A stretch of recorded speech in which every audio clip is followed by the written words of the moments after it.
स्वागत है आपका ऐसे की क्लास में। बट आज का जो ऐसे है वो थोड़ा सा डिफरेंट है। डिफरेंट ऐसे है कि कुछ एक शब्द है, आपने पता नहीं सुना है या नहीं सुना है, डीप स्टेट। अभी ये मामला बड़ा जोर पर है। ट्रंप 2.0 के आने के बाद से एक चीज हमारे सामने उभर करके आई है कि ट्रंप के साथ साथ अमेरिका ने दुनिया भर के देशों को फंडिंग दी है और उन फंडिंग से वहां के देशों में डेवलपमेंट के साथ बहुत सारे एम्बिशंस थे जो उभर के आए। लेकिन डेवलपमेंट के नाम पर बहुत सारे एनजीओ हैं, बहुत सारे लीडर्स हैं, बहुत सारे मूवमेंट हैं जिनके ऊपर धरना प्रदर्शन विरोध ऐसे न जाने कितने सारे मुद्दे हुए। कुल मिलाकर के कि कहा जा रहा है कि लोकतंत्र में अगर कोई भी असहमति रखता है या विरोध रखता है तो ये लोकतंत्र की सबसे अच्छी निशानी मानी जाती है और वो लोकतंत्र उतना ही समृद्ध माना जाता है जहां पर फ्रीडम ऑफ स्पीच है। और इसी के साथ साथ एक शब्द और भी गुजा, डीप स्टेट। डीप स्टेट की भूमिका अभी दिख रही है बांग्लादेश में सत्ता परिवर्तन में। डीप स्टेट की भूमिका दिख रही है भारत के पड़ोसी म्यांमार में। डीप स्टेट की भूमिका श्रीलंका में, डीप स्टेट मालदीव में, फिर उसके बाद यहां इनफैक्ट कल की मीटिंग में भी यूक्रेन के मुद्दे के ऊपर ट्रंप और जेलेंस्की का वाद विवाद हुआ। इनफैक्ट रशिया के राष्ट्रपति ने स्पष्ट रूप से कहा कि रूस और अमेरिका की दोस्ती कुछ देशों को बाज नहीं सुलझ नहीं रहा है या कुछ देशों को उचित नहीं लग रहा। ऐसे कई सारे मुद्दे हैं। ये चीज इंटरनेशनल सिनेरियो में चल रहा है। अब मुद्दा यही है कि इस तरह के इशू से सवाल कैसे आएगा, वो भी निबंध में। तो एक तो शब्द है डीप स्टेट, इसको भी जानना है। फिर एक जानना है कि डेमोक्रेसी में जो डेमोक्रेसी की सबसे बड़ी पहचान मानी जाती है वो है कि लोकतंत्र में असहमति और विरोध। हमारे विचार में ये ऐसे सबसे ज्यादा इंपॉर्टेंट हो सकता है। डीप स्टेट डायरेक्ट ना पूछे क्योंकि थोड़ा सा ये डिस्प्यूटेड है और बहुत कठिन है इसको समझना और समझाना। पर डेमोक्रेसी में लोकतंत्र के गुण, लोकतंत्र के दोष, या डेमोक्रेसी में जो असहमति और विरोध चल रहा है, या फिर एक शब्द और है जॉर्ज सोरस पर अराजकतावादी। कहने का मतलब है जॉर्ज सोरस जैसे लोग हर जगह दुनिया भर में पैसे को इन्वेस्ट करते हैं और उनके खास एम्बिशंस होते हैं। इनकी विचारधारा को एनार्किज्म बोला जाता है। जैसे भारत में उन्होंने स्पष्ट रूप से घोषित किया कि मोदी को सत्ता से हटाने के लिए हम इतने रुपए खर्च करेंगे। और अभी जो डीप स्टेट की रिपोर्ट आई या ट्रंप के 2.0 के आने के बाद से भारत में किन किन को पैसा बटा, किन किन संस्थाओं को पैसा दिया गया, उनकी पूरी रिपोर्ट आ गई। हम इसके चक्कर में नहीं पड़ेंगे कि ये सही है या गलत।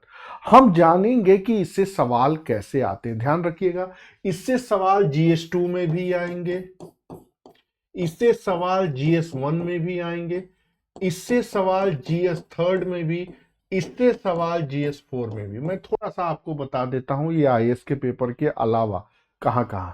अब जब आप BPSC देने जा रहे हैं तो वहां भी GS1 और GS2 में आएगा। और IAS और UP देने जा रहे हैं, जैसे समाज में अराजकतावाद का क्या, कैसे, किस तरह, जैसे इंडियन पॉलिटिकल सिस्टम कैसे इफेक्टेड हो रहा है डीप स्टेट की संकल्पना से। डीप स्टेट संकल्पना अंतर्राष्ट्रीय संधि और समझौते में कैसे प्रभावी है। डीप स्टेट अंतर्राष्ट्रीय राजनीति के सबसे महत्वपूर्ण कारक रूप में आ रहा है, चर्चा कीजिए। और या फिर डीप स्टेट की अदृश्य भूमिका, और ऐसे में भी डीप स्टेट और लोकतंत्र में सहमति और विरोध।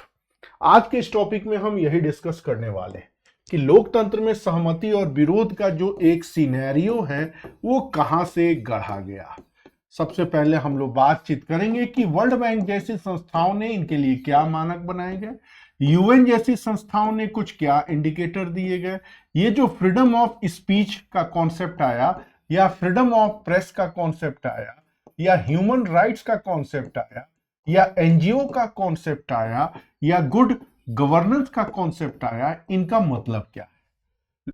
लोकतंत्र में असहमति और विरोध 1945 के पहले क्या था, 1945 के बाद सेकेंड वर्ल्ड वॉर के बाद, फिर आज 1990 के बाद क्या रहा है और आज का वर्तमान दौर किस रूप में चल रहा है।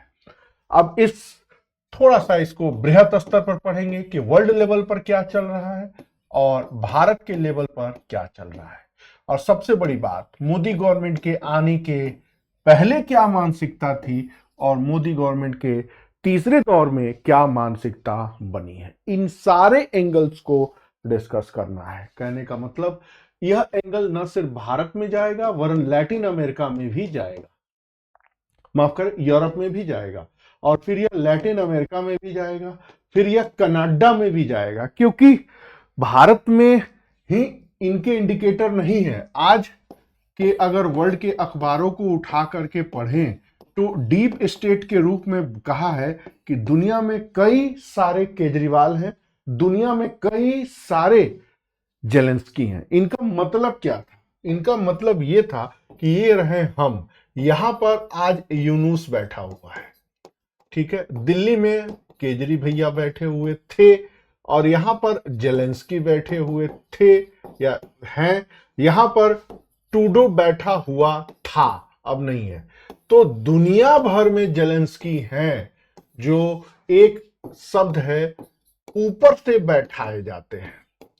ये ऊपर से जैसे बैठाने वालों में अफगानिस्तान में बैठाया है, पाकिस्तान में इमरान खान को बैठाया है, ऐसे 26 राष्ट्राध्यक्ष को कहा जा रहा है कि ये कठपुतली डीप स्टेट के रूप में है। जो इनकी बात नहीं मानता उनका हाल हो जाता है सद्दाम हुसैन की तरह, या फिर उनका हाल हो जाता है गद्दाफी की तरह। ताजा मामला जा रहा है ईरान को लेकर के।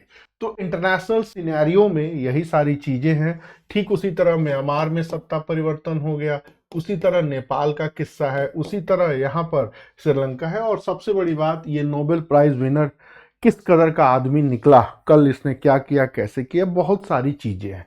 तो जो सबसे ज्वलंत मुद्दे में यही इशू है। अब हम बात करते हैं इसी चीज के ऊपर कि पूरे वर्ल्ड की क्या एक्टिविटी रही और डीप स्टेट को लेकर के या डायरेक्ट न पढ़ करके लोकतंत्र, असहमति और विरोध, ये ऐसे का टॉपिक हो सकता है। इसको समझने के बाद या इसके हर एंगल को जानने, सोचने और समझने के बाद आप इसका यूटिलाइजेशन जीएस के चारों खंड में करें, वो भी आपकी मर्जी।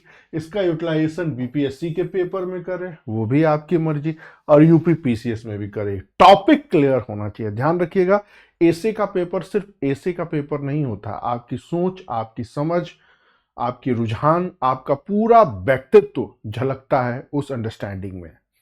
और सबसे बड़ी बात, सच्चाई कुछ और होती है, लिखना कुछ और होता है। जैसे सब कुछ जानता है कि मोहम्मद यूनुस एक डमी कैंडिडेट है, सभी जानता है कि मिस्टर केजरीवाल एक अमेरिकी एनजीओ फाउंडेड प्रोडक्ट थे, फोर्ड फाउंडेशन के द्वारा पैसा लगा। यही नहीं, अभी तमिलनाडु में इलेक्शन हो रहा है और जोसेफ विजय जो हीरो हैं उनको पूरा का पूरा पैसा दे रहा है वेटिकन का पोप। सब चीजें सामने है यहाँ पे। तो एक द्रुमुख जिसकी परंपरा 1920 से चली आ रही है, जस्टिस पार्टी से लेकर के, अन्नादुरई से लेकर के, पेरियार से लेकर के, करुणानिधि से लेकर, रामचंद्रन से लेकर, पता नहीं कहां क्या क्या, और एक सीधे बैठाया जा रहा है आंखों के सामने जोसेफ विजय। पूरा का पूरा फंडेड है और पूरा का पूरा ऊपर से बैठाया गया। ठीक उसी तरह जिस तरह यूनुस को बैठाया गया, ठीक उसी तरह कभी इजिप्ट में बैठाया गया, ठीक उसी तरह जैसे जेलेंस्की को बैठा दिया गया, एक घटिया दर्जे का नचनिए को बैठा दिया गया। तो ऐसे दर्जनों भर हैं, चाहे वो ट्रूडो हो, चाहे ये हो, दुनिया के ज्यादातर देशों पर जो कमजोर नेतृत्व बैठाया जाता है और उनको नचाया जाता है, और नचाया कैसे जा रहा है? पैसे देकर के नचाया जा रहा है, एनजीओ के द्वारा नचाया जा रहा है, सोशल मीडिया के द्वारा नचाया जा रहा है, भारत में भी जन आंदोलन के द्वारा। दिल्ली में 26 जनवरी को किस प्रकार हुआ, दिल्ली में किस तरह नक्सलवाद, माफ करें, नक्सलवाद के जगह खालिस्तानी ने आंदोलन किया, पूरी दुनिया देख रही थी, पुलिस चुपचाप बैठी थी, और भी बहुत सारे एंगल है। तो आज के इस टॉपिक में हम इन्हीं सारे मुद्दों के ऊपर डिस्कस करने वाले हैं, और टॉपिक है, मैं होमवर्क करके आया हूं, लोकतंत्र में असहमति और विरोध।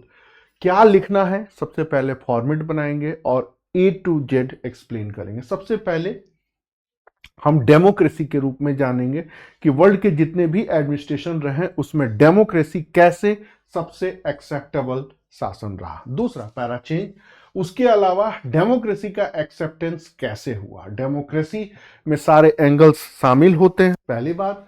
फिर भारत में भी फ्रीडम ऑफ स्पीच की एक लंबी परंपरा रही है, और फ्रीडम ऑफ स्पीच के सपोर्टर भी हैं, फ्रीडम ऑफ स्पीच के अगेंस्ट भी हैं। पैरा चेंज, लोकतंत्र में असहमति और विरोध। अब थोड़ा सा हमारा सिनेरियो होगा वर्ल्ड लेवल पर, पूरे वर्ल्ड लेवल पर 1945 के पहले, 1945 के बाद क्या रहा, आज क्या चल रहा है, और भारत में क्या सिनेरियो रहा है। ठीक उसी तरह वैश्विक देशों की तरह भारत में भी लोकतांत्रिक असहमति के विरोध के नाम पर देश की एकता और अखंडता को समय समय पर चुनौती मिलती रही है।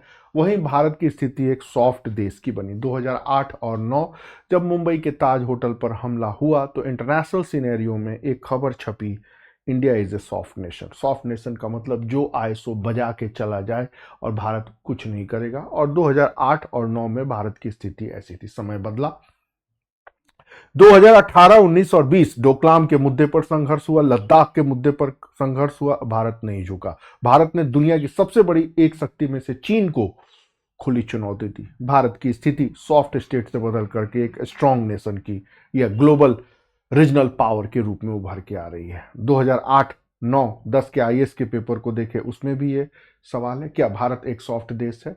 और 2019, 20 और 21 के भी सवालों को देखे, ग्लोबल सिनेरियो में भारत कैसे उभर के आ रहा है। अब आज एट प्रेजेंट सिनेरियो देखें तो भारत में 90 के दशक के बाद से जो चेंज आना शुरू हुआ है जन आंदोलन के माध्यम से, उससे लोकतंत्र में असहमति और विरोध के कई रूप अपने सामने आए हैं। आज जॉर्ज सोरस, डीप स्टेट, हम इस शब्दों का प्रयोग नहीं करेंगे, अराजकतावादी विचारों को देश में मीडिया, जनसंचार के माध्यमों से देखा जा सकता है। हमने यहां न जॉर्ज सोरस बात की, लेकिन लिखेंगे जरूर, क्योंकि देश के राष्ट्रीय मीडिया में, देश के गृह मंत्रालय के द्वारा, देश के सुरक्षा एजेंसियों के द्वारा इस शब्द का प्रयोग हुआ है। तो इतनी सारी चीजें हैं। और एट प्रेजेंट सिनेरियो, डेमोक्रेसी में असहमति और विरोध का यह दौर तानाशाही के साथ राजनीतिक जागरूकता बढ़ाने वाला है, जो वैश्विक तथा विकासशील देशों के एक साथ प्रकट हो रहा है। कहने का मतलब है, इंटरनेट पर हम बोल रहे हैं, सोशल मीडिया पर लिख रहे हैं, स्थिति से अवगत करा रहे हैं, तो इससे हमारा अवेयरनेस भी बढ़ रहा है, इससे हमारी जागरूकता भी बढ़ रही है, इससे हमारा ज्ञान के द्वार भी खुल रहे हैं। लेकिन इसी के साथ साथ हमारा दिमाग भी कब्जे में जा रहा है, और इसी के आड़ में एक देश, एक नेता, एक पार्टी, मेरी बात समझ रहे हैं ना, वो भी विचारधारा हावी हो रही है। दिल्ली का अभी चुनाव हुआ, दिल्ली में केजरीवाल जी हार गए, जीती बीजेपी, जी नहीं, बीजेपी चुनाव लड़ा ही नहीं, बस केजरीवाल जी हार गए, विकल्प में कोई नहीं था, सत्ता मिल गई। पूरी लड़ाई दिल्ली के विधानसभा चुनाव की मोबाइल पर हुई है, सोशल मीडिया पर हुई है, या आपके माइंडसेट पर हुई है। इसी तरह पूरे देश में आज माहौल चल रहा है कि कांग्रेस बेकार है, सारी रीजनल पार्टियां भी बेकार हैं, कम्युनिस्ट पार्टियां भी निरर्थक हैं, देश शत्रुओं से भरा है, देश खतरे में है, वगैरह वगैरह। ये माहौल यही नहीं है, ये माहौल 80 के दशक में भारत में इंदिरा गांधी के दौर में पनप चुका है, ये माहौल ट्रंप के टाइम पीरियड पे आज हो रहा है, यही माहौल रशिया में भी चल रहा है, यही माहौल चाइना में भी चल रहा है। दुनिया भर में अपने अपने शासन सत्ता से वहीं के नेता अपने अंदर और देश के बाहर लड़ रहे हैं। और कंक्लूड करेंगे कि भारतीय लोकतंत्र भी संक्रमण की स्थिति से गुजर रहा है। तो ये सिनेरियो है, और इसी सिनेरियो पर हम इस टॉपिक को पढ़ेंगे। ध्यान रखिएगा, टॉपिक को जानना समझने से ज्यादा जरूरी है टॉपिक के हर पहलुओं को क्वेश्चन के अनुसार समझना और लिखना। मैंने होमवर्क किया, मैंने पहले बताया है कि इस चीज को देखिए मैंने कैसे लिखा है, कहाँ इंट्रो शुरू करेंगे, किस प्रकार पन्ना बदलेंगे, 1 पेज, 2 पेज, 3, 4, 5, 6 पेज दिया है। चूंकि आईएएस में 1100 के ऊपर लिखना होता है तो लगभग 1200 के आसपास यह उत्तर है या निबंध है। लेकिन यहां पर जब हम स्टेट पीसीएस की बात करेंगे तो हमारा उत्तर जो रहेगा वो 650 से 700 के बीच में रहेगा। उससे ज्यादा जानने की लिखने की जानने की तो जरूरत है, लिखने की जरूरत नहीं है। सबसे पहले इंट्रो। अब इंट्रो में क्या करेंगे, इंट्रो में आपको लिखना पड़ेगा, ध्यान रखिएगा इंट्रो आपका 3 से 4 लाइन से ज्यादा का नहीं हो, ज्यादा से ज्यादा 5 लाइन का। और 5 लाइन में आप इंट्रो वो लिखेंगे जो आपका शीर्षक दिया है। शीर्षक क्या दिया है? लोकतंत्र में असहमति और विरोध, ये है। अब डेमोक्रेसी में क्या है, तो आधुनिक मानव जाति के इतिहास में लोकतंत्र सबसे स्वीकार्य शासन व्यवस्था समझा जाता है। तमाम सकारात्मक उपलब्धियों के पश्चात भी इस व्यवस्था के आड़ में कुछ अनुचित आपत्तिजनक तरीके से व्यवहार में लाए जाते हैं। ये हो गया इंट्रो। सच्चाई तो यही है कि भारत में डेमोक्रेसी फल फूल रहा है, और डेमोक्रेसी फल फूल रहा है इसीलिए कि 5 साल तुम लूटो तो अगले 5 साल हम लूटेंगे। सच्चाई यही है। केजरीवाल जी ने जो कुछ भी किया कुछ नहीं होगा, ना सजा होगी, थोड़े दिन तक मामला हल्ला होगा, लीप पोत के बराबर कर दिया जाएगा।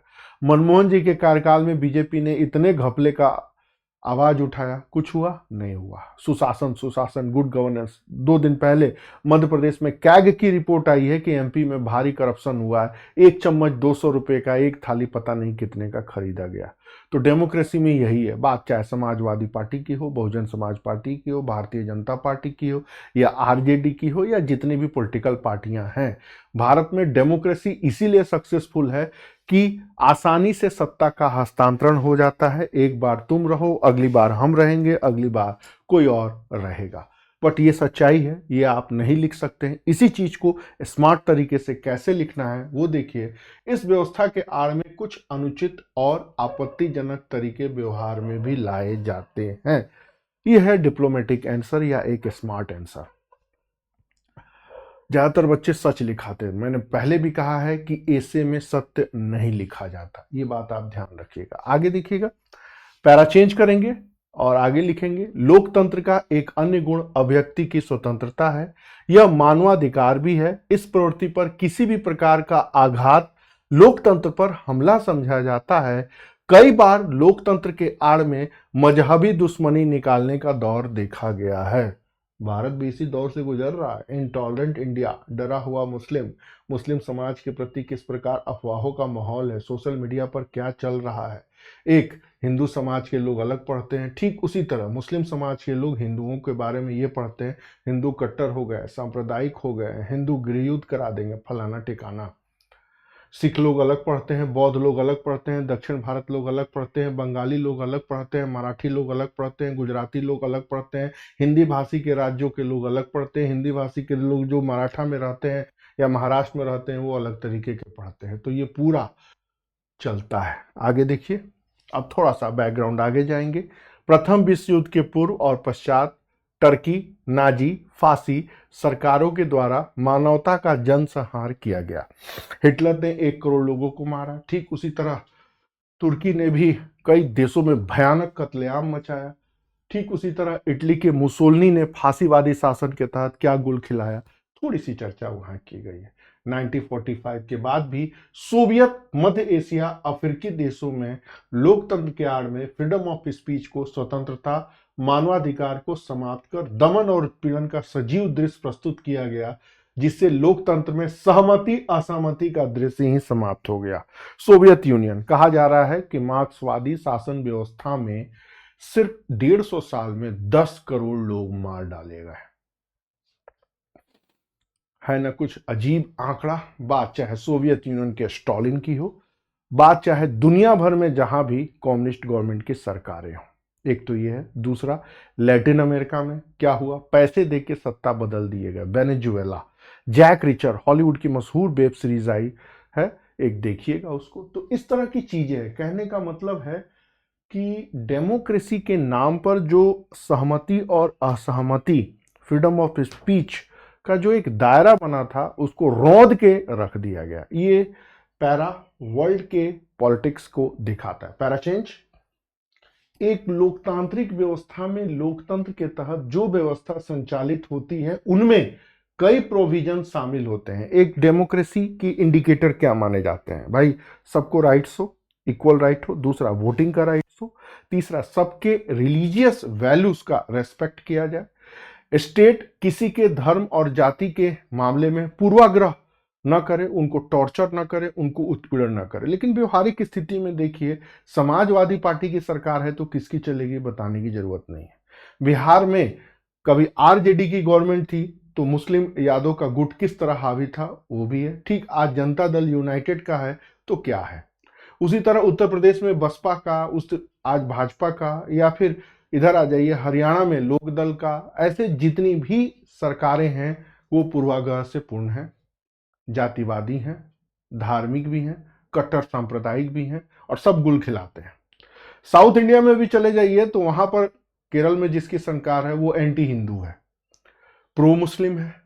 बंगाल में चले जाइए तो ममता दीदी क्या गुल खिला रही हैं आपको बताने की जरूरत नहीं। बट ये सारी चीजें आप पेपर में नहीं लिख सकते हैं। यहीं पर डिप्लोमेटिक पर्सनालिटी की जरूरत होती है कि आप इन सारी चीजों को कैसे लिखते हैं। समझते तो सब हैं, यही चेक किया जाता है ऐसे में।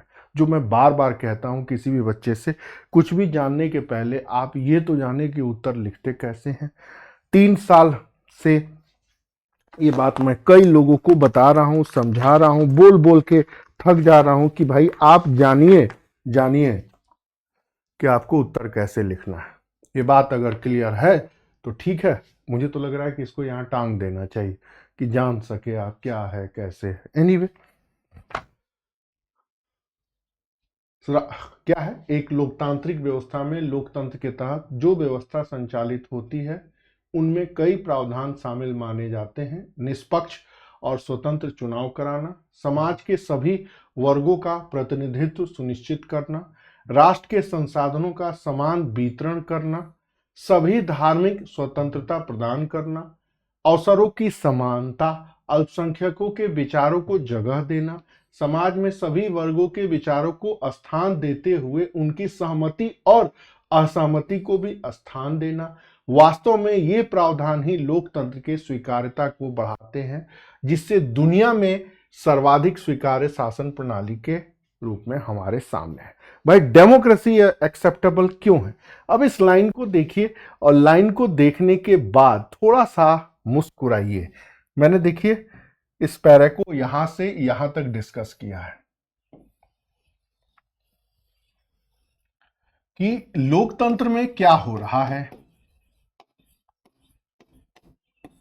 और लोकतंत्र के जो भी गुण माने जाते हैं या क्वालिटी मानी जाती है और लोकतंत्र के जो भी आइडियल माने जाते हैं उनमें क्या है। ये चीज भारत में कहीं नहीं हो रहा है। बीजेपी वाले कैसे हैं बताने की जरूरत नहीं है। उसी तरह आरजेडी वाले कैसे हैं या जनता दल यूनाइटेड वाले कैसे हैं, इसके ऊपर भी चर्चा करने की कोई विशेष जरूरत नहीं है।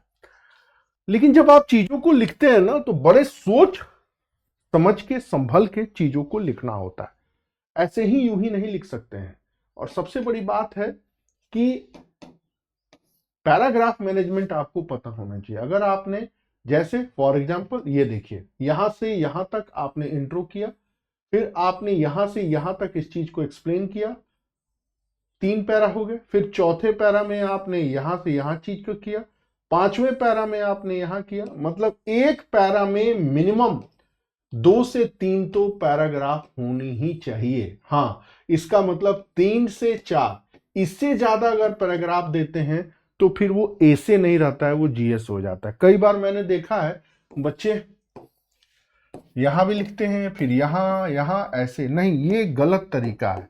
ये जीएस में लिखा जाता है, ऐसे में नहीं, ऐसे में थॉट्स। अब इस परंपरा में हमने आपको बताया कि एक डेमोक्रेटिक गवर्नमेंट को क्यों बेहतर माना जाता है। क्यों माना जाता है?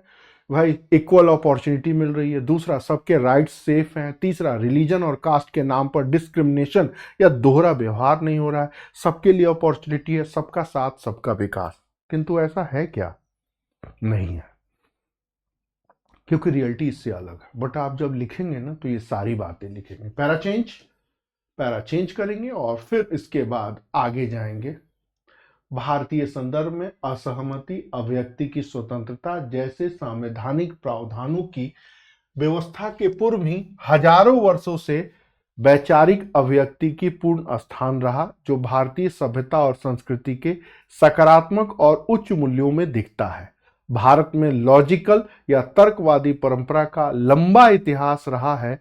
सभी विरोधी विचारों को स्थान देने की परंपरा, विश्व को एक परिवार वसुधैव कुटुंबकम की भावना समझने की संकल्पना, सभी दिशाओं में विचार और सत्य को पहचानने, अपनाने, संवेदनाओं को समझने, उनके विरुद्ध असहमति अथवा घृणा न दिखाने की प्रवृत्ति भारतीय मूल्यों में देखी जा सकती है, जो भारत को एक जन्मजात लोकतांत्रिक स्वरूप में प्रदर्शित करते हैं, उनको सामने रखने के लिए पर्याप्त माने जा सकते हैं। अभी बताते हैं।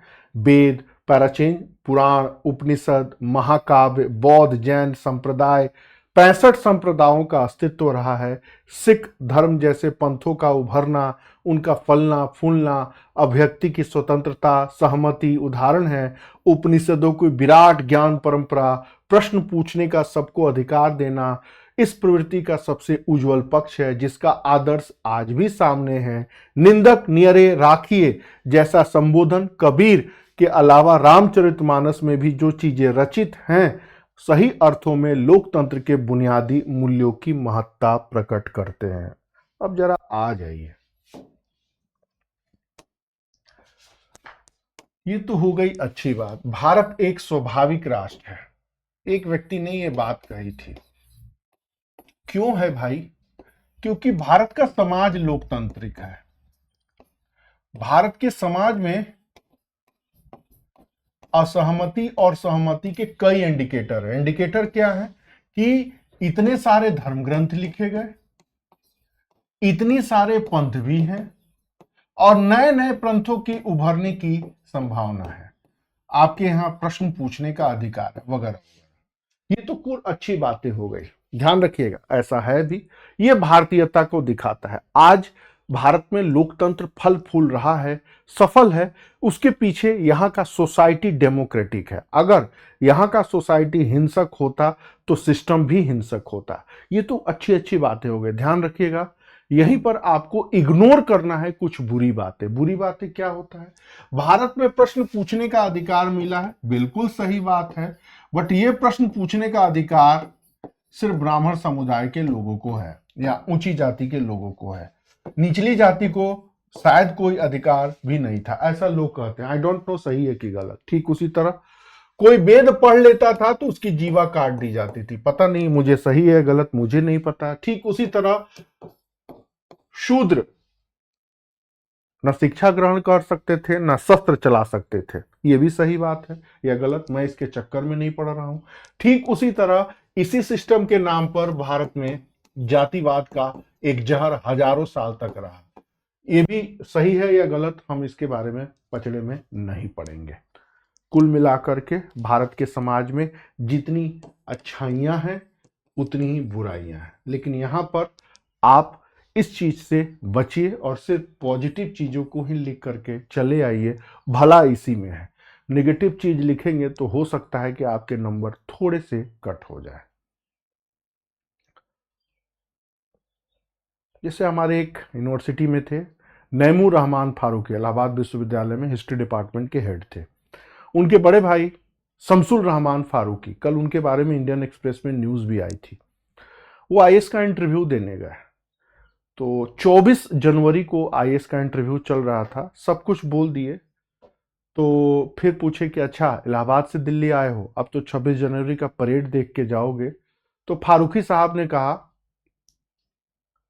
सॉरी मुझे इसमें कोई दिलचस्पी नहीं है। एक लाइन का उत्तर दिया 26 जनवरी के परेड में। इंटरव्यू बोर्ड ने उनको इतना अच्छा इंटरव्यू होने के बाद भी 0 नंबर दिया। ध्यान से सुनिएगा। 0 नंबर दिया, फिर भी वो आईएएस में सेलेक्ट हुए, प्रॉपर आईएएस नहीं बने। मेंस के नंबर उनके इतने अच्छे थे कि भारतीय डाक सेवा, इंडियन पोस्टल सर्विस उनको मिल गया। इसके पहले भी वो एक बार आईएएस में एग्जाम दिए थे, उनको एसए में 98% नंबर मिला था। ध्यान दीजिएगा। ठीक उसी के साथ साथ वो यूपी पीसीएस भी एग्जाम दिए थे, जहां एसए में उनको 0% या 0 नंबर मिला था। जानते हैं क्यों? यही आइडियोलॉजिकल डिफरेंसेस है। एक बार उन्होंने ऐसे लिखा तो 98% नंबर मिला, दूसरी बार 0 नंबर मिला। क्यों? क्योंकि कुछ चीजें होती हैं ना, अगर आपने उसमें बैलेंस नहीं बनाया तो आपको 0 कर दिया जाएगा। सही है या गलत? भाई 26 जनवरी का परेड है, राष्ट्र की एक पूरी झांकी है, और कोई पूछ रहा है, आप कह रहे हैं मुझे कोई दिलचस्पी नहीं है। तो जब आपको 26 जनवरी में दिलचस्पी नहीं है, परेड में दिलचस्पी नहीं है, भारत के गणतांत्रिक शासन में दिलचस्पी नहीं है, तो आप ब्यूरोक्रेट ठेंगा बनेंगे? आपके अंदर भले योग्यता हो, बट आपके अंदर एक ब्यूरोक्रेट बनने के कोई गुण नहीं है। कल के अखबार में भी ये न्यूज़ आई थी। अब चूंकि हम लोग यूनिवर्सिटी में पढ़े हैं, तो उनके जो छोटे भाई हैं नईमुर रहमान फारूकी, उन्होंने ये बात बताई थी और कहा था कि हमेशा बीच का ही रास्ता लेकर के चलिए, औरंगजेब बहुत कट्टर है, बहुत उदार है, इसके बारे में मत पढ़िए। बस जो प्रश्न पूछा जा रहा है उसी के बारे में लिख के चले आइए, वो छोड़ दीजिए, वो आपका काम नहीं है, वो हिस्टोरियंस का काम है। सत्ता बदलती है तो लोगों की धारणाएं बदलती हैं। कभी अजीम उस शान शहंशाह फिल्में भी बनी और अकबर को द ग्रेट दिखाया गया, और आज 2025 में जालिम औरंगजेब भी सामने है। इसके पहले तानाजी में भी औरंगजेब को दिखाया गया।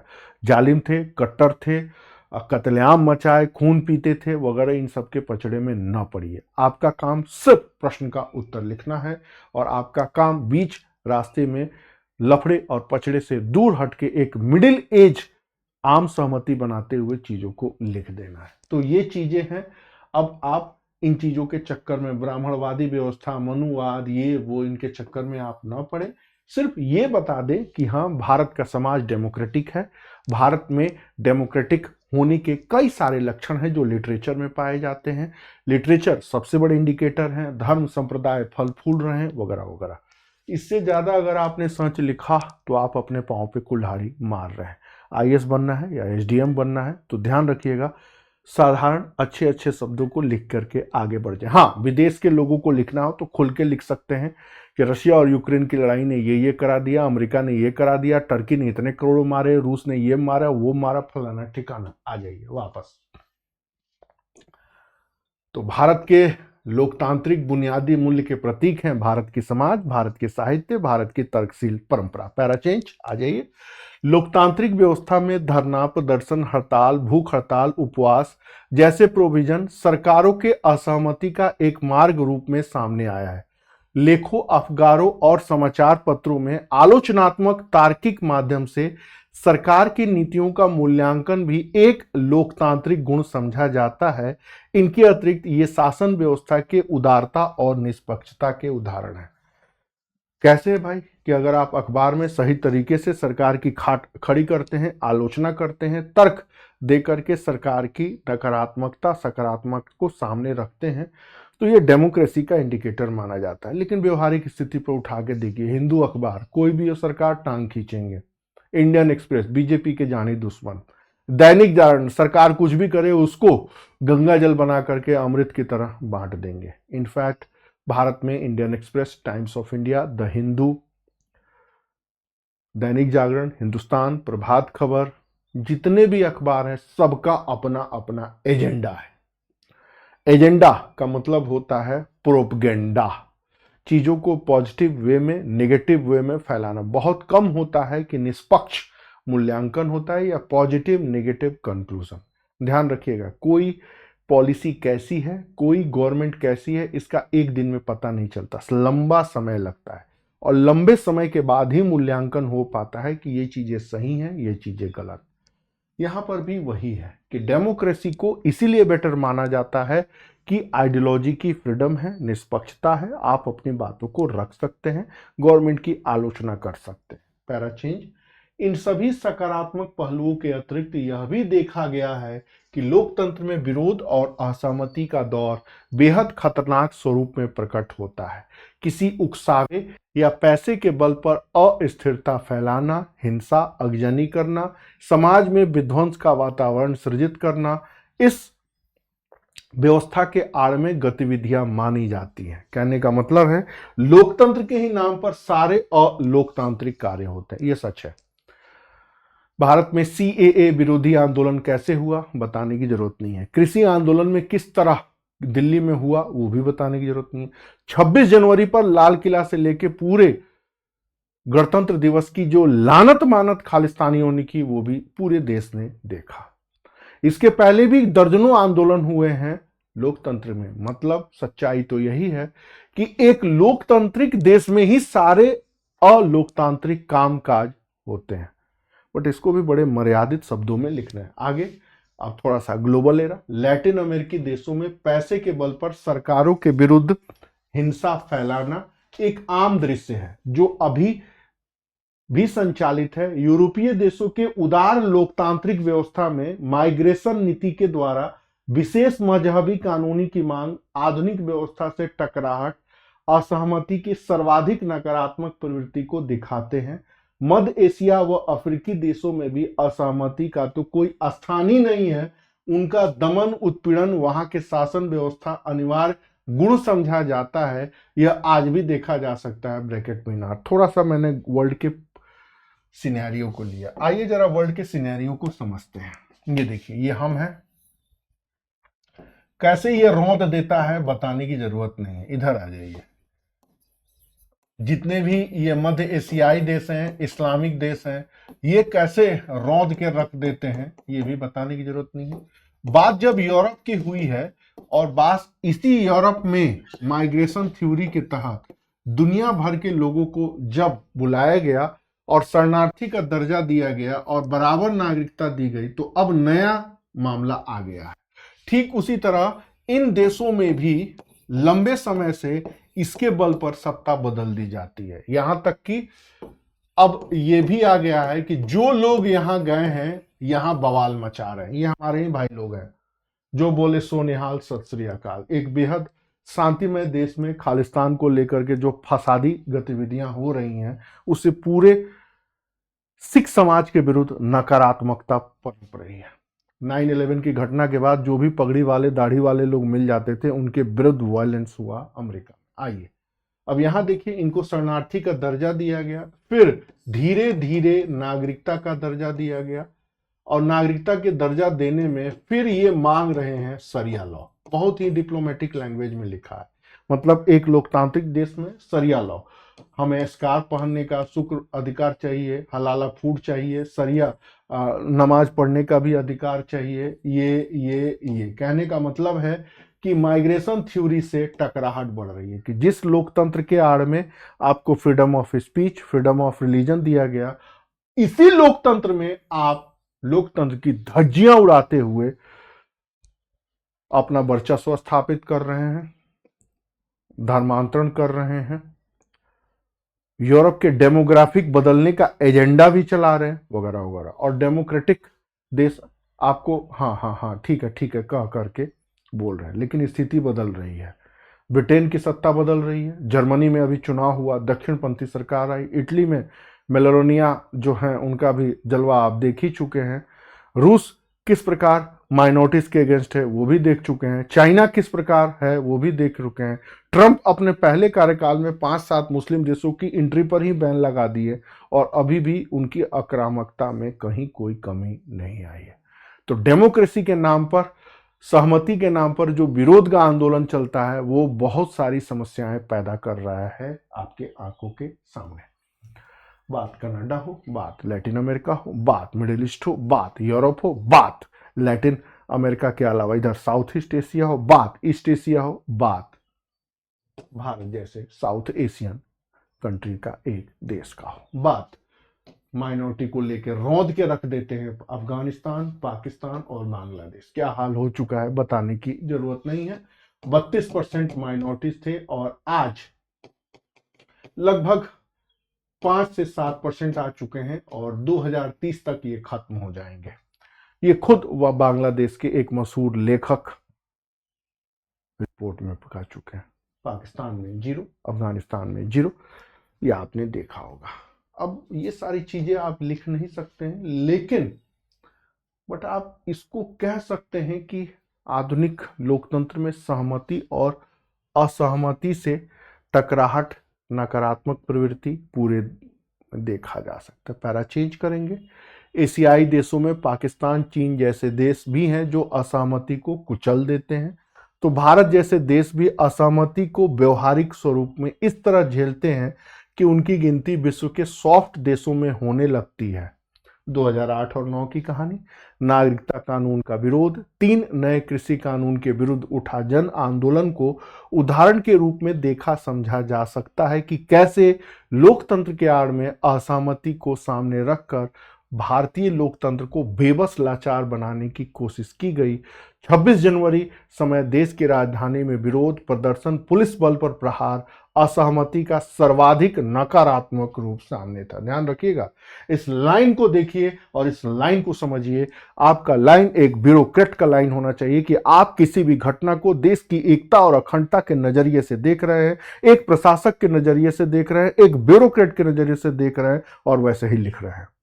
यहां पर किसी भाजपाई, किसी कांग्रेसाई, किसी क्षेत्रीय दलों के प्रतिनिधि न होकर के टू द पॉइंट नेशन को देखने वाली एक पर्सनालिटी उभर के आ रही। यही चीजें बताती हैं कि आपका उत्तर दूसरों से बेहतर कैसे है और आपके अंदर एक ब्यूरोक्रेटिक अप्रोच है या नहीं है। मैं बार बार यही कहता हूं कि किसी भी घटना का नजरिया होना चाहिए। नजरिया नहीं है तो आप उस चीज को लिख नहीं पाएंगे। Para change. इन सभी पहलुओं के अतिरिक्त आज समाज में कुछ ऐसे भी विचारों को मानने वाले लोग हैं जो असहमति, धरना प्रदर्शन, विरोध आंदोलन के पश्चात हिंसा और उनसे बिगड़ी स्थिति में ही अपना भविष्य खोजते हुए पैसा बनाने का मार्ग खोजते हैं। राजनीतिक विचारकों में इन्हें अराजकतावादी कहा जाता है। एक लाइन लिख दिया, जॉर्ज सोरोस या डीप स्टेट जैसे वैश्विक पूंजीपति इनके नायब उदाहरण हैं जो किसी भी देश में एनजीओ, प्रेस, मानवाधिकार, लोकतंत्र, सुशासन, सामाजिक न्याय, गरीबी, बेरोजगारी, कुपोषण जैसे मुद्दों पर रिपोर्ट बनाकर, रेटिंग देकर, मीडिया में बहस चलाकर, एनजीओ छाप धरना प्रदर्शन देकर, निर्वाचित सरकारों को अस्थिर कर उनको अपदस्थ करने, खेल बनाने बिगाड़ने का काम करते देखे जा सकते हैं। जरा इन शब्दों को ध्यान से देखिए। इस लाइन पर सारी बातें कही हैं। हमने बात की डीप स्टेट की या जॉर्ज सोरोस की, किस तरह वो एनजीओ में, किस तरह वो प्रेस में, किस तरह वो मीडिया में, प्रेस का मतलब प्रिंटिंग प्रेस, मीडिया का मतलब इलेक्ट्रॉनिक्स मीडिया, किस तरह वो आंदोलन को जन्म दे करके, किस तरह वो डेमोक्रेसी के विरुद्ध माहौल बनाते हैं। जैसे अमेरिका ने कितने करोड़ डॉलर दिए और इस डॉलर का मेन एम्बिशन बनाया गया कि भारत में लोकतंत्र को मजबूत बनाने के लिए, वोटिंग बढ़ाने के लिए डॉलर दिया गया। अरे भैया, फिर सोरोस आया और उसने कहा कि हमने मोदी को हटाने के लिए इतने करोड़ डॉलर दिए। खुल के बोला, ये डॉक्यूमेंटेड है, तो आप देख लीजिए। लेकिन इस चीजों को लिखने की अपेक्षा आप ये बताइए कि कई सारे आइडियोलॉजिकल, देखिए कैसे लिखा है, यही चीजें जाननी होती हैं। एक तो आपकी सोच होनी चाहिए, दूसरा आपकी समझ होनी चाहिए, तीसरा बातों को समझ के लिखना कैसे है, ये महत्वपूर्ण है। तो यहाँ पर मैंने यही चीजें लिखी हैं। उम्मीद है पढ़ेंगे तो समझ में आ जाएंगे। फिर से एक बार पढ़ रहा हूं। इन सभी पहलुओं के अतिरिक्त आज समाज में कुछ ऐसे भी विचारों को मानने वाले लोग हैं जो असहमति, धरना प्रदर्शन, विरोध आंदोलन के बाद हिंसा और उस बिगड़ी स्थिति में ही अपना भविष्य खोजते हुए पैसा बनाने का मार्ग खोजते हैं। राजनीतिक विचारों में इन्हें अराजकतावादी कहा जाता है। जॉर्ज सोरस जैसे वैश्विक पूंजीपति इनके नायब उदाहरण हैं, जो किसी भी देश में एनजीओ, प्रेस, मानवाधिकार, लोकतंत्र, सुशासन, सामाजिक न्याय, गरीबी, बेरोजगारी, कुपोषण जैसे मुद्दों पर रिपोर्ट बनाकर, रेटिंग देकर, मीडिया में बहस चलाकर, एनजीओ छाप, धरना प्रदर्शन देकर, इलेक्टेड गवर्नमेंट, निर्वाचित सरकारों को अस्थिर कर, उनको अपदस्थ कर, खेल बनाने बिगाड़ने का काम करते देखे जा सकते हैं। इस प्रकार असहमति का अधिकार किसी भी देश, राजनीतिक दल, पार्टी, विचारधारा के विरुद्ध संचालित होता है। कहने का मतलब है कि लोकतंत्र की जो पहली पहचान मानी जाती है, सहमति या असहमति, ये पैसे लेकर के देश और पार्टी के विरुद्ध जाता है। बड़े यहां पर किसी का नाम नहीं लिखना।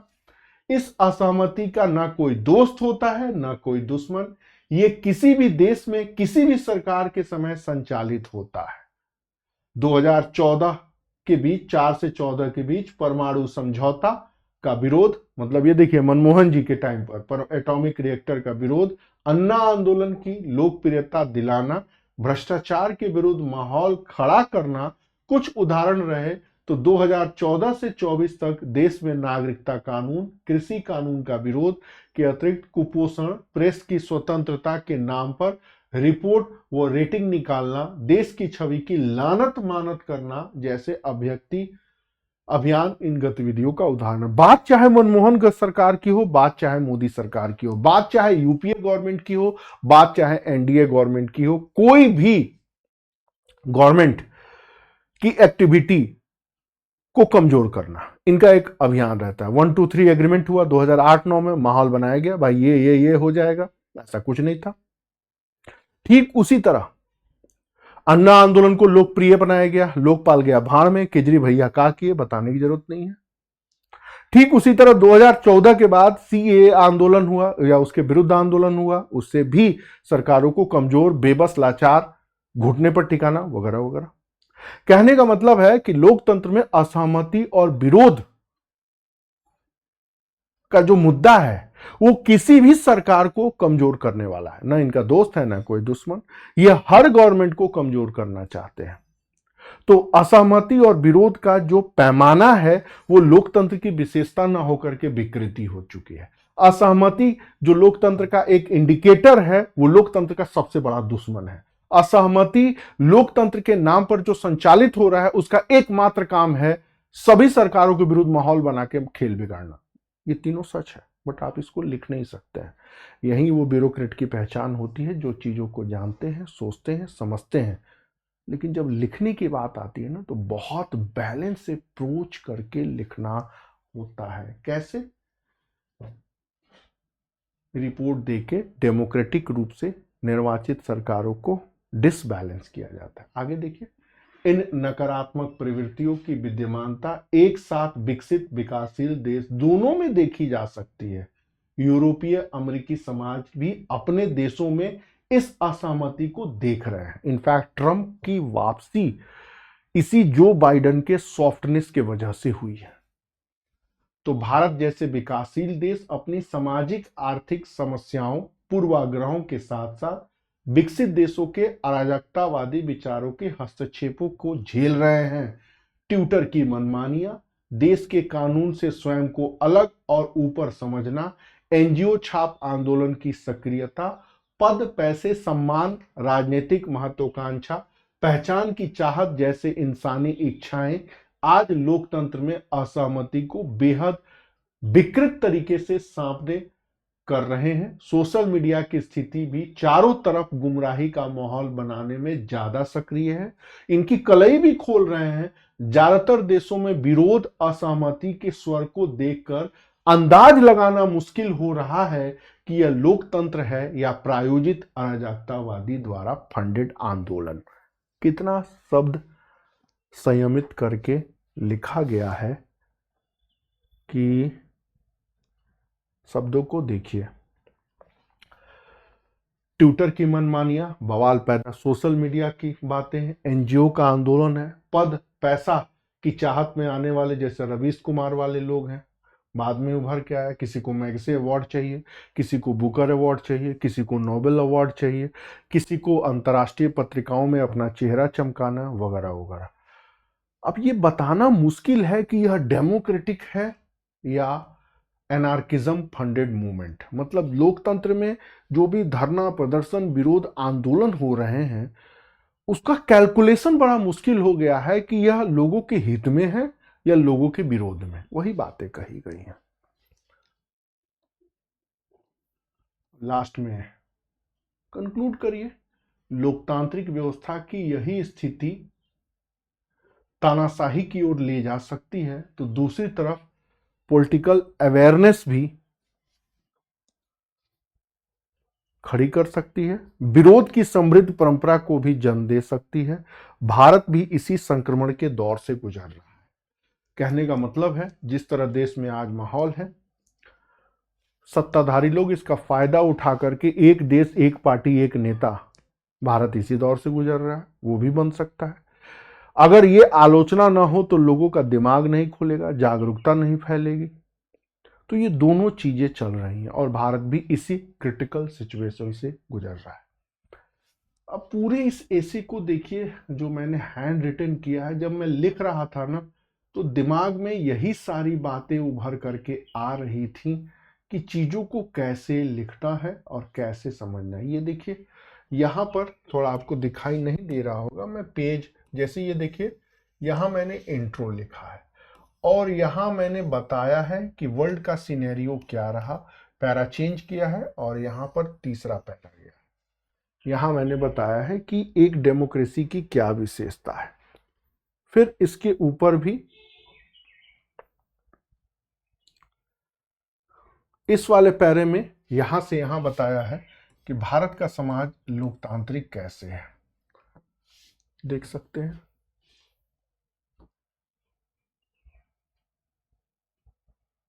फिर इसके बाद कुछ महाकाव्य धर्म ग्रंथों के बारे में लिखा है। फिर उसके बाद लोकतंत्र में धरना प्रदर्शन के नाम पर क्या हो रहा है, पूरे वर्ल्ड में क्या हो रहा है, भारत में क्या हो रहा है, वगैरह वगैरह।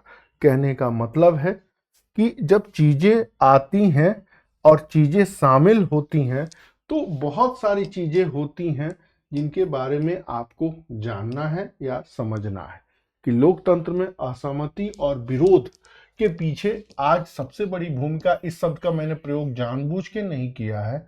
बात जब होती है डेवलपमेंट की, तो बहुत सारी चीजें होती हैं। बात चाहे ट्रम्प का आना हो, बात चाहे एनजीओ का मूवमेंट हो, या भारत में आंदोलन हो, या फिर भारत के बाहर जो भूमिका हो रही है, या फिर एक तरह की जो चीजें हो रही हैं, पूरा सारी बातें जो चल रही हैं, वही बातें यहाँ पर कही गई है कि डेमोक्रेसी में जो भी इंडिकेटर बनाए गए, उनकी वास्तविकता क्या, कैसे और किस रूप में, और एक क्या रहा है पूरे वर्ल्ड का सिनेरियो, चीन का ये, और उसमें सबकी हमने यहाँ पर एक ओवरव्यू लिया या इनकी एक समीक्षा की है कि वास्तव में कि डेमोक्रेसी में जो कुछ भी गतिविधियां घट रही हैं, मतलब यहाँ पर जो सहमति है या विरोध है, उनके बारे में ओवरव्यू किया है। सबसे रेलेवेंट ऐसे है कि आप चीजों को जानते हैं, समझते हैं, देख रहे हैं क्या हो रहा है, और पूरे वर्ल्ड के सिनेरियो को कैलकुलेट करने के बाद भारत में भी आ रहे हैं और एक छोड़ दे रहे हैं कि भारत भी इसी स्थिति से गुजर रहा है। इस पूरे एसे को पढ़ने के बाद आपको समझ में आ गया होगा कि एक ब्यूरोक्रेट कैसे देख रहा है, एक बीजेपी वाले कैसे देखेंगे, एक कांग्रेस वाले कैसे देखेंगे, वगैरह वगैरह। इन सब चीजों से ऊपर निकलना है। आप चीजों को जानिए, समझिए, वर्ल्ड की सारी घटनाओं को क्रमबद्ध रूप में लिखिए और एनालिटिकली लिख के निकल जाइए कि हाँ भाई, इसके पॉजिटिव चीजें हैं कि इससे अवेयरनेस बढ़ रहा है, और नेगेटिव चीजें हो सकती हैं कि ये डेमोक्रेसी का गला घोंट के डिक्टेटरशिप की तरफ हमें ले जाए, और भारत भी इसी क्राइसिस से गुजर रहा है। तो जब चीजों को लिखें तो सबसे पहले आप एक क्लियर कर ले कि आपको लिखना क्या है, और वो लिखने का नाम का मतलब यहां पर आप उसकी एक फॉर्मेट बनाएं। पहले तो कंटेंट जाने, फॉर्मेट बना ले जो भी ऐसे पूछ रहा है। फॉर्मेट बनाने के बाद वर्ड लेवल का कैलकुलेशन कर ले, क्योंकि ये आईएएस के व्यू से थोड़ा बनाया गया है तो वर्ड लिमिट ज्यादा है। मैक्सिमम आपको पीसीएस लेवल पर 650 से 700 जाना है और आईएएस लेवल पर 1100 से 1200 के बीच में। और दूसरी बात, कहीं भी आपके एसे में या कंटेंट में वो नहीं आनी चाहिए कि आप किसी पॉलिटिकल पार्टी के रिप्रेजेंटेटिव हैं या राजनीतिक दलों के मोहरे हैं। एक बार फिर सुनिएगा, इतना आसानी से समझ में नहीं आएगा, और ये कंटेंट कम से कम 4 बार पढ़िएगा, क्योंकि इसको लिखने में मेरे 20 वर्षों का अनुभव भी है।